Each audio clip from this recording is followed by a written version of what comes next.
Hello Mallards, it is Saturday. I've seen the one show I'm going to see because Megan has her show today and we have the final waiting room. So today will be filled with mostly running our shows rather than seeing more shows. But I just saw Keep the Alien Fed, which the title had intrigued me, and then the description really said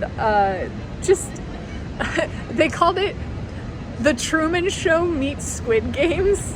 And I thought, wow, what a wild claim.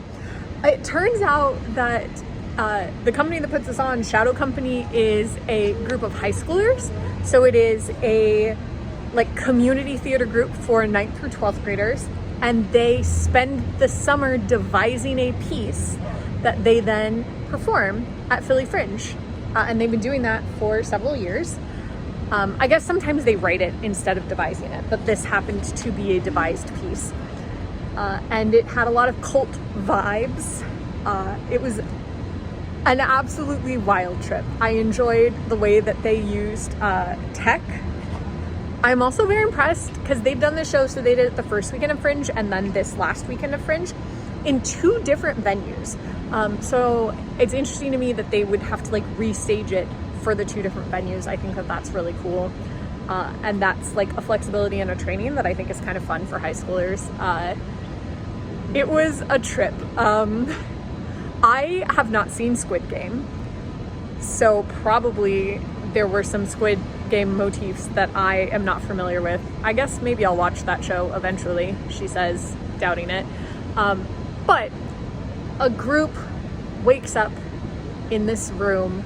They're all from different sectors. They're all part of this cult that feeds the alien, that worships the alien king, I guess. And then through a series of missteps, they are slowly getting eliminated until they can figure out which one of them is the chosen one. And it's a ride, and it was so much fun. I had a blast, and I'm really glad that I went. And youth theater always gets me. I love watching high schoolers perform, and high schoolers creating their own works is always a blast. Because you can see a different, there's something different in the way that they create.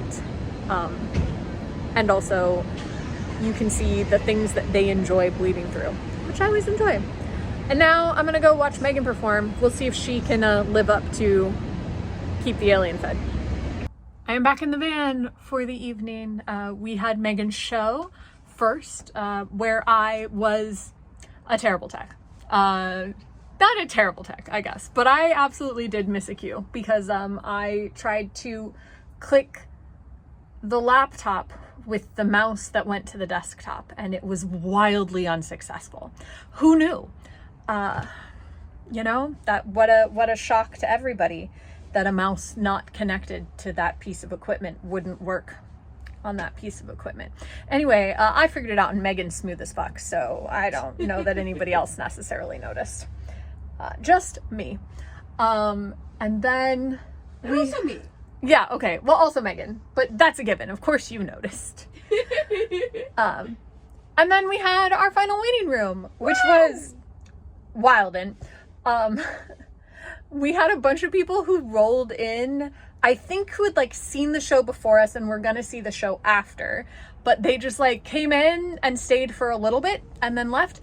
But several of them did leave cash tips. So I guess there's that. Yeah, and it was an absolutely insane time, but that doesn't mean it wasn't fun, because it was definitely fun. So it was crazy but fun, and a nice way to close out the waiting room.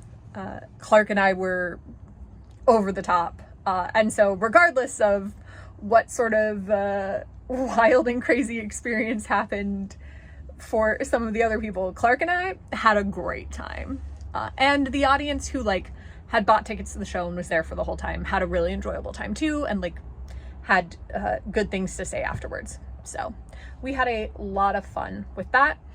And now I'm gonna go to bed, and tomorrow Megan and I have a workshop in the morning, and I'm seeing at least 2, maybe 3 shows before Megan's closing show. So I will see you then.